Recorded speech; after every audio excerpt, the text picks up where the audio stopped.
Sobat Lisfit, anak berpuasa tentu menjadi tugas ibu untuk memenuhi kebutuhan nutrisinya. Jangan sampai terabaikan. Menjalani puasa merupakan satu hal yang baru bagi si kecil. Dan adaptasi juga perlu dilakukan terhadap sistem pencernaan dan metabolisme tubuh anak. Kebutuhan nutrisi si kecil harus tetap terpenuhi selama ia berpuasa. Ada beberapa tips yang bisa Ibu lakukan, mulai dari memberikan hidrasi yang cukup saat berbuka dan memberikan makanan yang tinggi serat pada anak. Kalau begitu, bagaimana sih tips memenuhi asupan gizi yang terbaik untuk anak berpuasa supaya tidak kelaparan, juga supaya gizinya tetap terjaga? Yuk kita bahas selengkapnya di webinar hebat kali ini bersama nutrisionis dari Lisfit yaitu Coach Olive Fitria. Kepada Coach Olive, dipersilahkan. Baik, makasih Mbak Haira atas waktu dan Sama-sama. kesempatannya ya. Saya izin share screen dulu.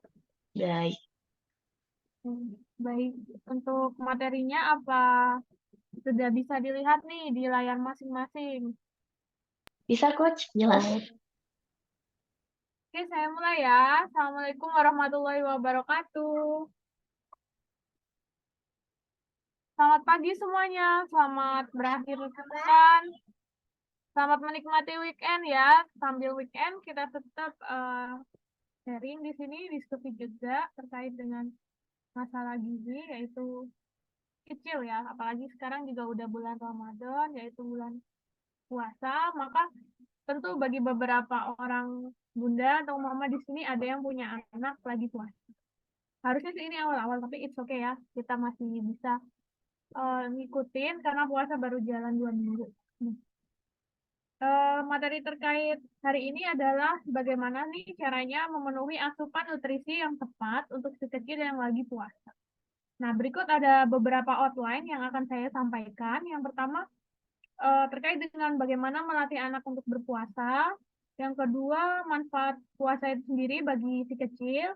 Lalu yang nggak kalah penting adalah tentang status gizi anak ya. Jadi penting bagi kita untuk memahami bagaimana nih status gizi anak kita. Tentunya dengan cara yang available dan juga bisa kita lakukan di rumah masing-masing. Dan yang terakhir juga bagaimana cara untuk memenuhi kebutuhan gizi dan memastikan bahwa asupan anak ini terpenuhi ketika dia menjalankan puasa. Oke, kita mulai.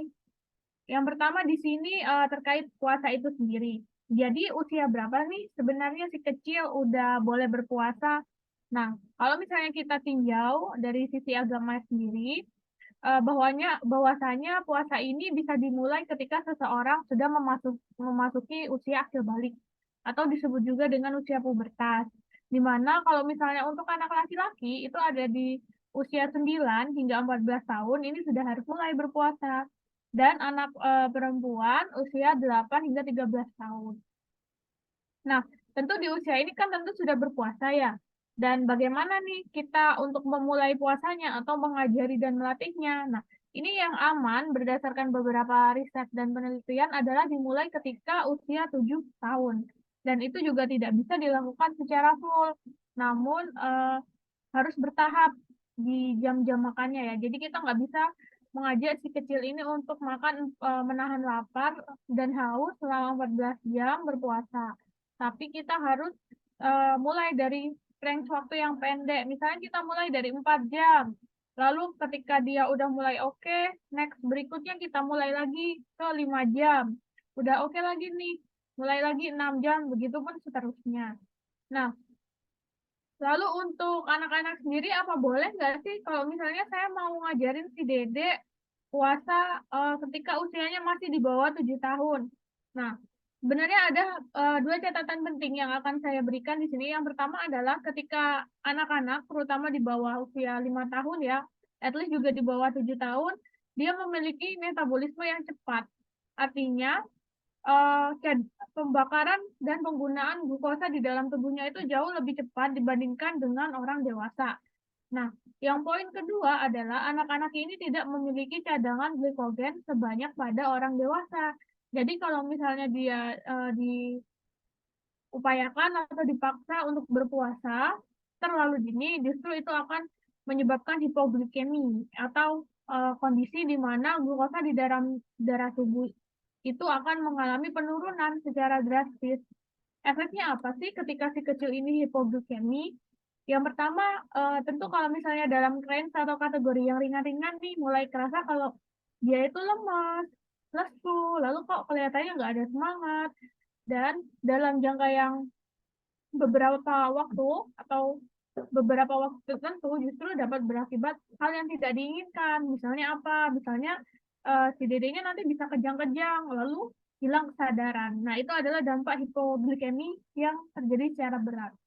Jadi memang idealnya atau amannya adalah kita ajarin ketika si kecil itu usianya memasuki 7 tahun.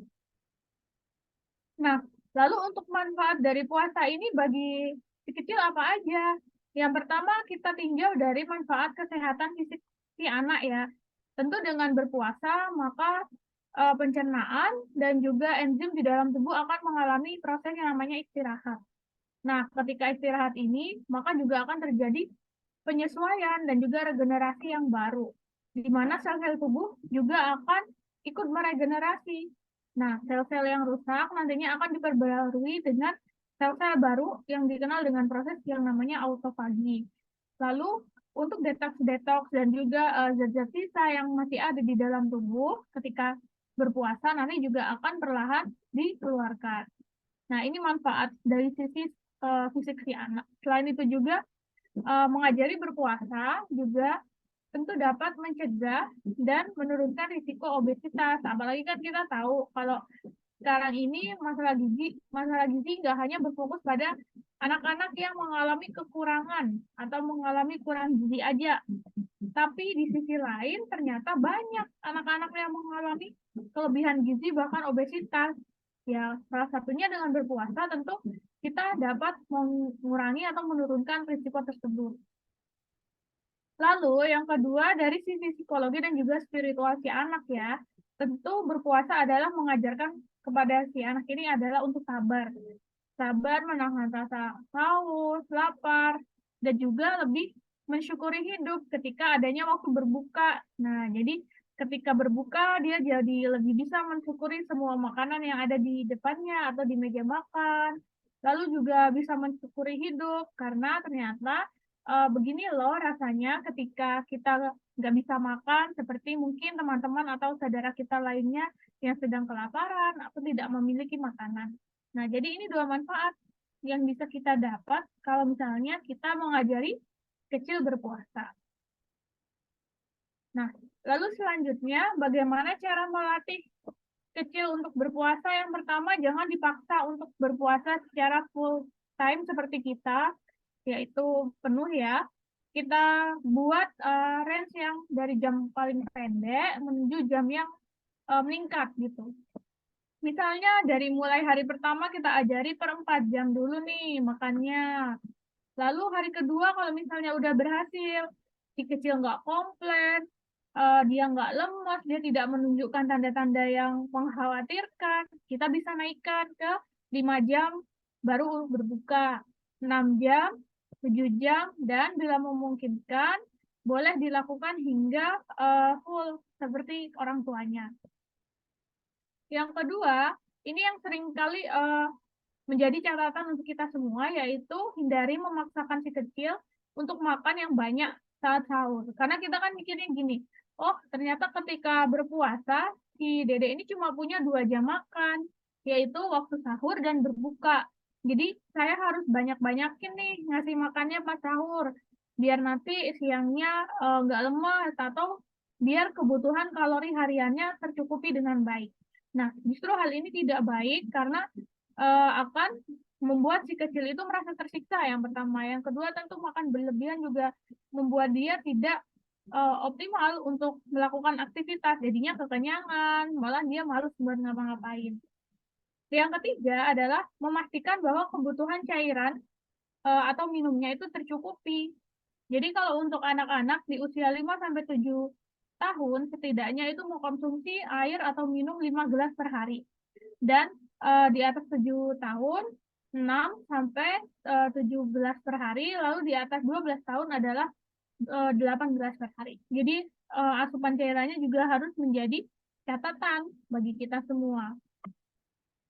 Yang keempat, tentu kita juga harus membatasi dan menghindari makanan yang mengandung tinggi gula, terlalu asin, dan juga pedas ya. Justru kalau makanan yang terlalu pedas ini membuat si anak nanti akan merasakan yang namanya sensasi heartburn. Jadi rasanya tuh kayak panas di ulu hati gitu, mau muntah kayak gitu.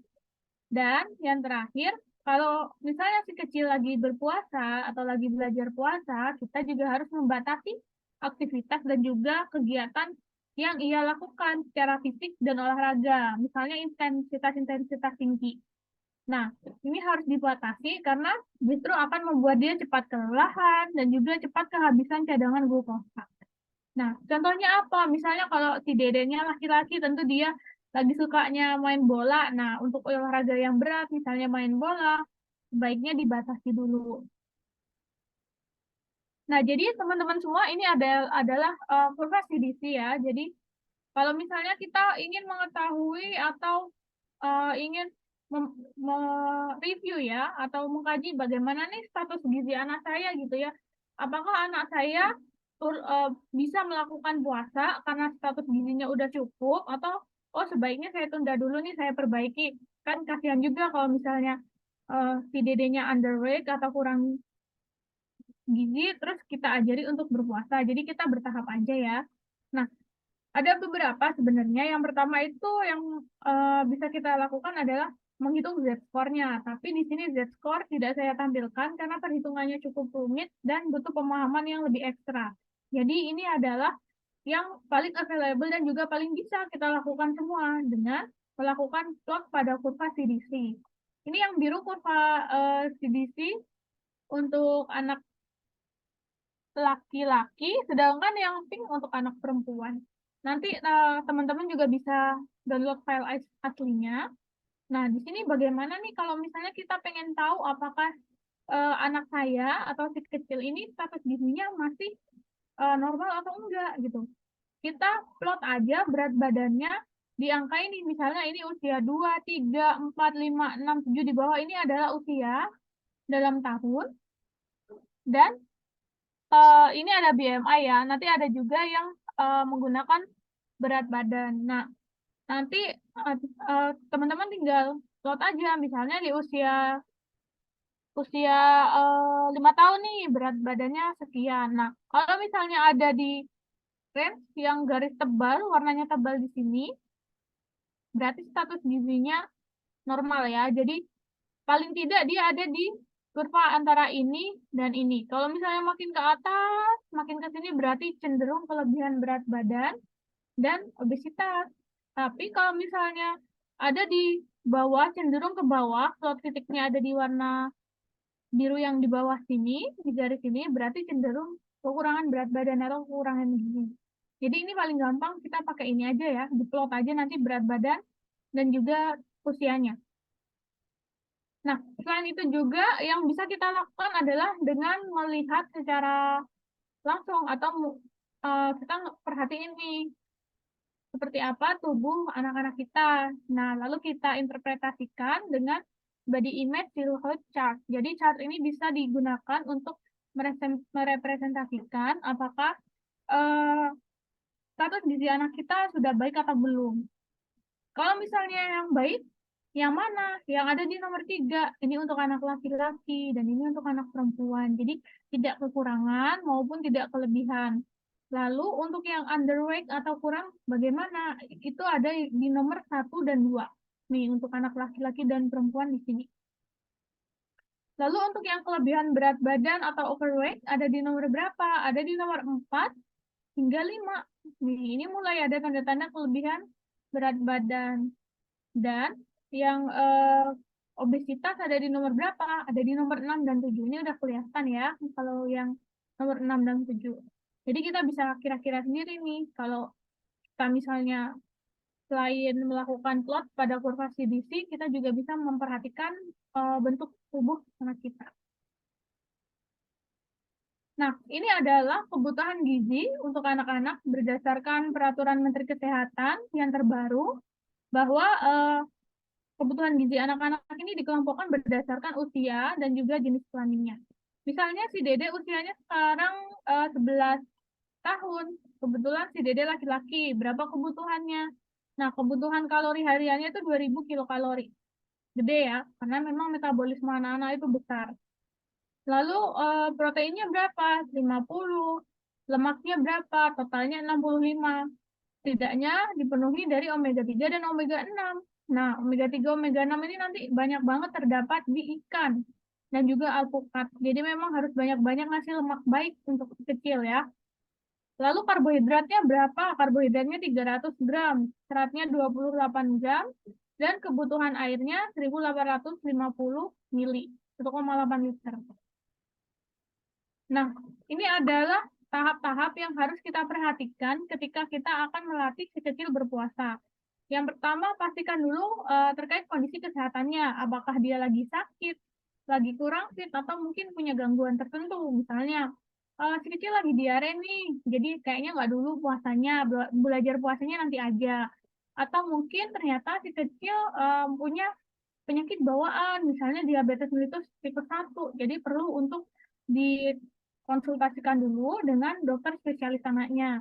Bahkan untuk orang dewasa pun yang dalam kategori pasien diabetes mellitus itu boleh dilakukan puasa atau boleh melakukan puasa kalau misalnya kadar gula darahnya itu di bawah 300 mg per desiliter. Kalau misalnya di atas 300 ya tidak dianjurkan dulu. Jadi cari tahu kondisi kesehatannya seperti apa. Nah, yang kedua adalah pantau kondisi klinis dan juga fisiknya. Coba perhatikan warna rambutnya, apakah agak ke oren-orenan seperti warna rambut jagung. Nah, itu ada potensi defisiensi biotin atau mineral dan vitamin tertentu. Kita lihat bahwa kelopak matanya, apakah warnanya pale atau pucat, atau kemerahan, tinggi kemerahan. Nah, berarti dia ada indikasi anemia atau tidak. Lalu banyak sekali yang bisa kita perhatikan. Jadi kalau sekiranya sudah mumpuni, baru boleh kita ajari untuk berpuasa. Nah, yang ketiga, ini yang nggak kalah penting adalah cek berat badannya. Lalu kita bandingkan dengan tinggi badan menurut usianya. Nah, ini ada di sini di tabel yang ini. Nah, ini berat badan dan tinggi badan berdasarkan usia. Misalnya si kecil usianya 11 tahun laki-laki. Jadi berat badan normalnya adalah 36 dengan tinggi 145 cm. Nah, setelah itu pantau berat badan, lalu pantau juga asupan makan anak. Apakah makannya selama ini oke? Dia mau makan sesuai dengan komposisi yang tepat atau dia masih picky? Jadi kalau misalnya picky-picky gitu kita eval dulu ya, kita ajarin dulu juga bagaimana dia mengatasi picky eaternya, lalu kita ajari untuk berpuasa. Nah, ini adalah contoh meal plan untuk si kecil yang lagi belajar puasa. Misalnya di sini si kecilnya udah secara bertahap, udah bisa nih usianya 12 tahun, udah bisa mulai puasa mengikuti orang tuanya dan juga orang-orang dewasa di rumah. Nah, ini adalah contoh meal plan. Bagaimana meal plan-nya? Karena dia cuma punya jam makan, yaitu di waktu buka dan sahur, lalu dia kehilangan jam makan di waktu snack pagi dan snack sore. Tentu makanannya harus padat gizi dan juga bisa memenuhi kebutuhan kalori dan zat gizi makro hariannya. Contohnya di sini, si kecilnya baru bangun tidur, bisa konsumsi 1 gelas susu dulu, terus snack ya. Misalnya snacknya buah pisang, atau mungkin buah-buahan yang padat kalori dan juga gizi. Alpukat itu juga oke. Nah, selanjutnya saat sahur, ini bisa dikonsumsi makanan sesuai dengan panduan isi piringku. Jangan lupa padatkan di proteinnya dan juga sayuran agar dia lebih bisa kenyang dalam jangka waktu yang lama selama berpuasa. Nah, ini ketika azan maghrib bisa dilakukan buka dengan konsumsi susu dan juga kurma atau minum jus buah yang gulanya nggak terlalu banyak ya. Lalu habis itu maghrib. Nah, setelah maghrib baru ajak dia untuk konsumsi sup yang isinya wortel, seafood kalau misalnya nggak ada alergi. Jadi kebutuhan proteinnya bisa ditabung dari makanan ini dulu. Jadi kebutuhan proteinnya tercukupi dengan baik.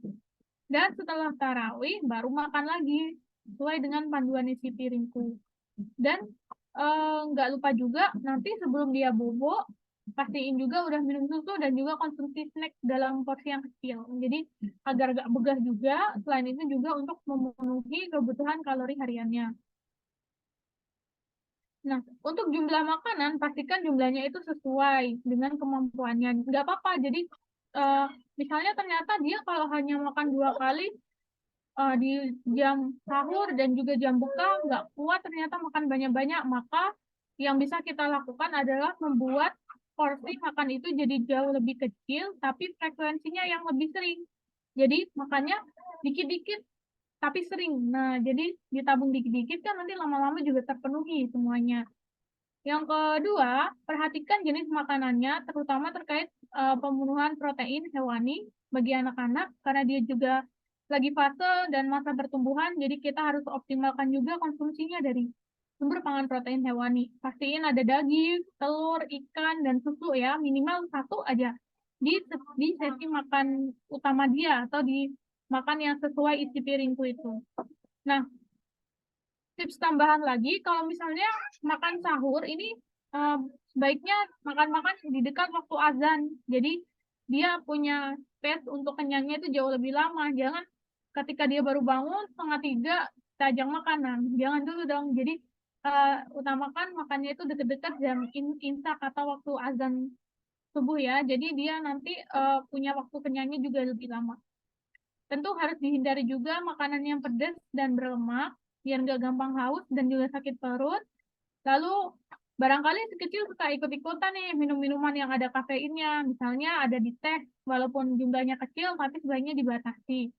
Lalu, pastikan juga minumnya itu terpenuhi dengan baik, dan lakukan aktivitas fisik dan juga olahraga, tapi tidak boleh terlalu berat. Berapa lama? Misalnya ketika menjelang azan maghrib atau sore hari, bisa dilakukan olahraga selama 15-20 menit aja cukup untuk anak-anak. Ini adalah salah satu cara yang bisa kita lakukan untuk memastikan bahwa asupan gizinya terpenuhi. Jadi kalau misalnya di sini mama-mama pada bingung nih, saya harus ngasih makan si kecil ini seberapa banyak sih? Nah, lalu seberapa banyak kandungan gizinya gitu ya? Ini ada tabel di sini bisa kita perhatikan bareng-bareng. Ini namanya daftar makanan penukar. Jadi ini adalah bahan-bahan makanan semuanya yang setara dengan kalori 175 kilokalori, lalu proteinnya 4 gram, dan karbohidratnya 40 gram. Contohnya apa? Kalau misalnya kita makan nasi atau beras, ya itu 50 gram atau setengah gelasnya itu kalorinya 175, proteinnya 4, dan karbohidratnya 40 gram. Nah, protein, kalori, dan juga karbohidrat segini atau 50 gram beras ini setara dengan kalau kita makan bihun yang jumlahnya juga 50 gram. Dan juga setara dengan kalau kita makan biskuit yang beratnya 40 gram. Jadi 40 gram biskuit itu sama dengan kita makan bihun 50 gram kalorinya ya. Selain itu, apalagi bisa dengan konsumsi bubur. Kalau bubur memang harus banyak karena kan ada kadar air yang tinggi. Jadi kalau misalnya makan bubur 2 gelas atau 400 gram, baru kita dapat kalori setara dengan makan nasi atau beras 50 gram. Bisa Cankers, jagung, kentang, makaroni, ini semua sumber-sumber karbohidrat. Nah, ini ada nasi 100 gram, itu sama aja kalorinya 175 kalori. Atau kalau misalnya kita ganti makannya nasi tim, tentu kalau misalnya mau dapat 175 kalori, harus dalam jumlah yang lebih banyak. Nah, atau 2 kali lipat dari nasi putih biasa ya. Kalau roti berapa? Roti 70 gram. Jadi makan 3 iris atau 3 lembar roti. Ini yang irisannya standar ya, yang agak-agak cenderung tipis, atau nanti bisa dibaca di nutrition fact. Itu setara dengan kalau misalnya kita makan nasi 100 gram. Ini ada kandungan gizi dari makanan lainnya juga. Nah, selain itu untuk bahan makanan protein hewani. Nah, protein hewani ini sendiri dia dikategorikan jadi 3 jenis. Jadi ada yang protein hewani rendah lemak, lalu lemaknya sedang, dan juga tinggi lemak. Kalau misalnya si kecil berat badannya kurang atau ada kecenderungan underweight ke normal, it's okay kalau dikasih yang hewani tinggi lemak atau lemak sedang ya. Tapi kalau misalnya dia sudah obesitas atau kelebihan berat badan, kita pilih nih protein hewani yang punya kecenderungan lemaknya lebih rendah. Daftarnya apa aja?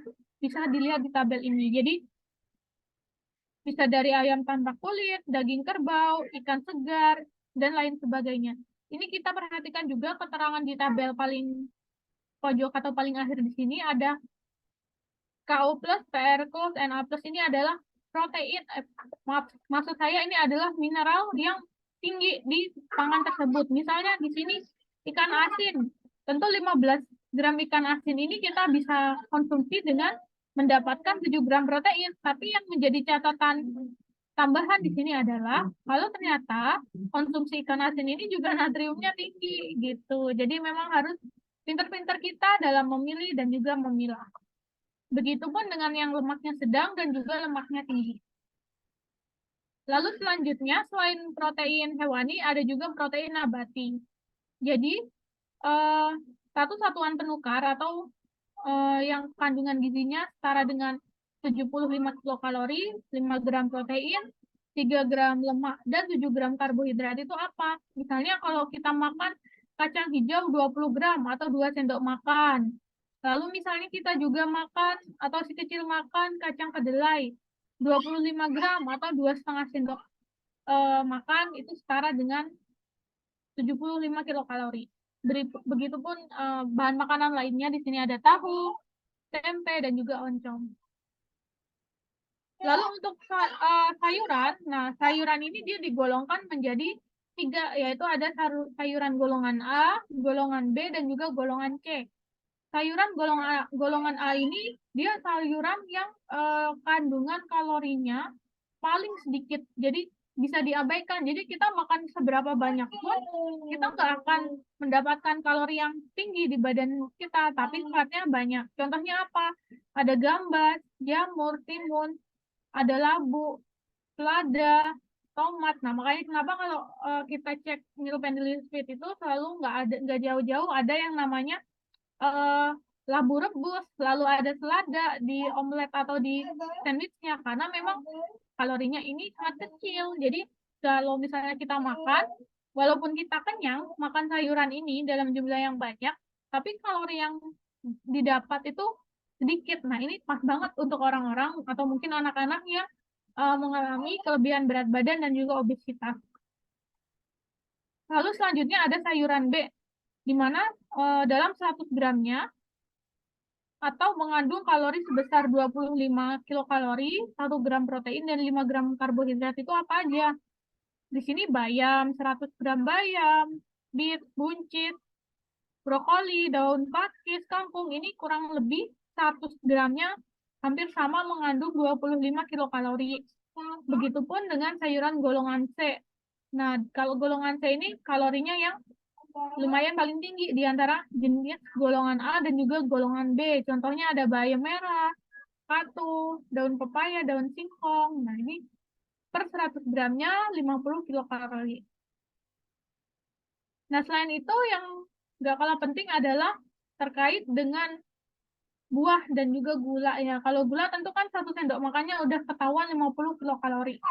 Nah, berapa banyak nih kandungan gizi di buah-buahan yang si kecil makan? Nah, ini kita bisa lihat di sini. Jadi, semua kandungannya itu 50 kilokalori. Kalau misalnya kita makan anggur sebanyak 20 buah sedang atau 165 gram. Atau mungkin kita atau si kecil makan apel merah 1 buah kecil, itu kalorinya sama kayak kita makan 20 buah anggur ya. Jadi kita hitung nih 20 anggur setara dengan 1 buah apel. Lalu setara dengan apa lagi? Setara dengan belimbing 1 buah besar. Jadi walaupun gramasinya beda di sini, tapi kandungan kalorinya sama.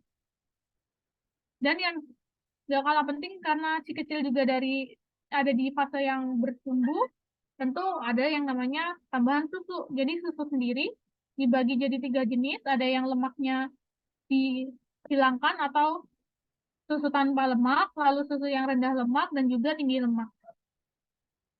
Kita lihat nih, berapa sih kandungan lemak dan juga proteinnya. Kalau protein memang hampir sama, semuanya di sini adalah 7 gram. Yang membedakan adalah kandungan kalorinya dan juga kandungan lemaknya. Kalau misalnya susu tanpa lemak, nah si lemaknya ini sudah dihilangkan, jadi tinggal protein dan juga kalori serta karbohidrat. Contohnya apa? Ada susu skim cair dan juga yogurt non-fat atau yogurt yang tanpa lemak. Ini kalorinya 75. Nah, selain itu, untuk susu yang rendah lemak, bagaimana? Untuk susu yang rendah lemak ini adalah susu yang lemaknya itu 6 gram per 100-nya ya. Jadi, lemaknya hanya 6 gram. Misalnya apa? Misalnya ada di susu sapi, kambing, di keju juga ada. Nah, susu kental manis, ini walaupun memang lemaknya rendah, tapi ini kita blacklist karena kenapa? Di sini kandungan gulanya juga tinggi. Jadi, ini kurang baik atau kurang proper ketika kita berikan kepada anak. Dan yang terakhir adalah susu tinggi lemak. Contohnya adalah tepung susu penuh atau whole milk. Biasanya ada juga di susu-susu formula khusus yang digunakan untuk meningkatkan berat badan anak atau susu untuk keperluan medis khusus. Lalu di sini juga ada susu kerbau. Dan di sini adalah kandungan gizi dari beberapa contoh bahan pangan berupa minyak dan lemak. Misalnya di sini kita bisa dapat kalori 50 kilokalori dan lemak 5 gram dengan konsumsi apa? Misalnya alpukat 60 gram atau setengah buah besar. Atau bisa juga setara dengan konsumsi almond 10 gram atau 7 biji. Kita hitung aja 7 bijinya setara kayak kita makan alpukat setengah gitu ya. Lalu ada bahan pangan lainnya. Begitupun di sini untuk lemak jenuhnya, misalnya minyak kelapa, mentega, kelapa sawit, santan, dan semua yang ada krim-krimnya, itu juga setara ya. Baik, demikian yang saya sampaikan. Kurang lebihnya saya mohon maaf. Saya kembalikan ke Mbak Haira. Terima Terima kasih kasih. semua. Terima kasih Coach Olive, materinya. Ini sangat mencerahkan sekali ya, terutama untuk kita yang sedang membelajarkan anak-anak puasa. Tentunya harus dengan motivasi, selain motivasi juga kita harus punya ilmunya ya, Coach. Ilmunya untuk memenuhi nutrisi atau gizi anak selama berpuasa, supaya puasanya benar-benar dapat manfaatnya, bukan cuma lapar aja. Begitu. Mungkin untuk teman-teman ada pertanyaan atau mungkin ada yang ingin berbagi cerita, jatuh bangunnya membimbing anak puasa nih, menemani. Jadi bukan cuma ibunya aja, pastinya anak puasa itu nambah tugas orang tuanya ya, ketika sahur terutama. Ada yang mau bertanya? Atau mungkin aku dulu nih, Coach. Tadi kan, untuk ada tips untuk anak-anak yang underweight ya, harus memenuhi di protein dan makanan tinggi lemak. Nah kan kalau misalnya puasa itu jam makannya kan sempit ya, Coach. Anak-anak tentu sudah malas ngunyah duluan kalau harus, dipadatkan gitu protein dan lemaknya dari sumber-sumber yang alami. Kalau misalnya aku mah ini mah curhat aja ya, Coach. Kalau misalnya untuk menambal kalorinya itu, dan proteinnya dengan makanan-makanan yang processed food itu gimana, Coach? Bolehkah? Oke, Daripada daripada kurang kalori kan ya, Coach? oke, oke, oke.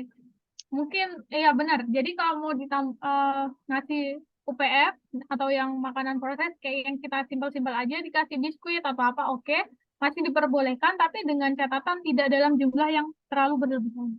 Utamakan dari whole food-nya. Jadi kita bisa padetin di makanan utamanya yang dari bahan-bahan alami. Misalnya kita kasih makan si kecil apa? Opor ayam. Opor ayam itu kalau kita berikan, kita bedah lagi, bahan-bahannya ada ayam. Ayamnya nggak apa-apa yang nggak usah dada, kasih paha. Paha enak kan? Nah, apalagi anak-anak pasti suka. Kalori lemaknya oke tuh. Udah ada ada paha ayam lalu dikasih santan. Santannya agak kental, bumbunya banyak, berempah. Jadi kalau misalnya dimakan pakai nasi tentu lebih menggugah selera. Nah, lalu ada minyak juga. Di situ sebenarnya kita harus pintar mengolah makanannya. Jadi di makanannya itu kita padetin gizinya. Nah, selain itu juga di jam snack misalnya daripada mungkin makan makanan kemasan, kita bisa padetin di konsumsi snack yang tinggi protein dan juga kalori. Misalnya apa? Misalnya silky cawan musi. Jadi kalau misalnya si kecilnya susah makannya, oh itu kecil ya makannya, tapi sedikit dengan makanan porsi yang kecil itu kita bisa dapetin kalori dan protein yang banyak karena di situ ada telur, lalu ada daging kalau misalnya kita mau tambahin potongan kayak gitu.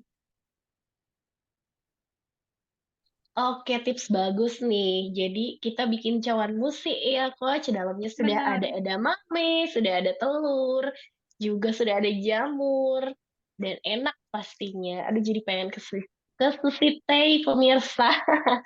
Oke. Untuk teman-teman yang lain, ada yang mau bertanya? Kalau tidak ada, boleh aku ambil kesimpulan sedikit ya, Coach ya. Cara melatih anak puasa dan memenuhi nutrisinya ketika berpuasa. Hindari memaksa anak untuk langsung berpuasa penuh. Jadi harus pelan-pelan gitu. Lalu hindari memaksa anak untuk makan secara berlebihan saat sahur. Biasanya karena ibu-ibu suka takut anaknya kelaparan, jadi nasinya yang ditambah, bukan lauknya yang ditambah. Nasi dimasukin sekenyangnya. Padahal ada panduan gizi seimbangnya juga ya Pak ya untuk sahur ini. Juga kalau misalnya ibu-ibu mau eh, ingin dapat panduan sahur yang lebih lengkap, sudah dihitung kalorinya, sudah sesuai panduan gizi, boleh jadikan Food Diary List Fit sebagai menu referensi sahur dan berbukanya. Juga di situ sudah lengkap ada takjil dan snacknya, begitu. Kemudian, pastikan kebutuhan cairan harian anak tercukupi. Ini penting sekali loh, Moms, karena kita suka tidak sadar, ternyata anak kita itu udah hidrasi menjelang sore. Urinnya ya coach sudah menunjukkan apa warna yang kurang baik gitu ya, sudah orange begitu. Nah, ini yang harus diperhatikan selain masukin makanan di sahur. Lalu hindari memberi anak makanan tinggi gula, terlalu asin dan pedas. Ini jadi catatan penting banget nih untuk ibu-ibu yang mau simple ngasih anaknya makan sahur. Tujuannya biar anak semangat, tapi ternyata malah bikin apa namanya bom waktu untuk anak mungkin di kemudian hari. Lalu batasi anak melakukan olahraga berintensitas tinggi saat puasa. Ini juga penting banget karena kontrol semua ada di orang tua. Kalau misalnya anak kan anak nggak tahu ya aktivitas mereka tuh menyita energi atau enggak. Mereka tahunya hanya main, main dan main. Nah, di sini peran orang tua untuk mengendalikan atau untuk mengatur aktivitas anak supaya disesuaikan dengan kondisi mereka yang sedang berpuasa. Seperti itu, Sobat Lispit. Terima kasih. Kalau misalnya nggak ada pertanyaan, boleh kita tutup aja. Terima kasih Coach Halif atas waktunya, juga atas materinya. Ini sangat bermanfaat sekali untuk kita sebagai ibu yang puasa tuh sehatnya nggak pasti nggak sendirian dong. Kita punya keluarga, kita juga harus dampingi keluarga untuk sehat sekeluarga pastinya dalam menjalani ibadah di bulan suci Ramadan ini. Terima kasih juga teman-teman yang sudah hadir, sudah menyempatkan dan meluangkan waktunya. Ada yang baru selesai olahraga, ada yang sedang aktivitas lainnya. Terima kasih banyak. Semoga bermanfaat. Mohon maaf apabila ada salah-salah kata. Selamat berpuasa. Stay fit with